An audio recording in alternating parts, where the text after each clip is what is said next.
Today I'm going to show you how to create gold text effect in Canva. First thing you want to do is go to Elements and type in gold and press on Photos.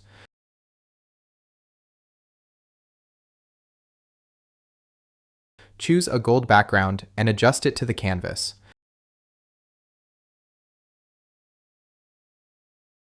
Now press on Apps and look for the Font Frame app.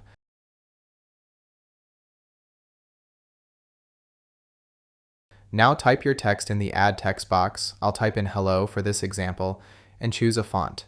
Now you can adjust the text letter spacing and the line spacing between your text if you'll like. I'll leave it on the default settings for this example. Now press on the Use Selected Image option and press on the Add to Design option.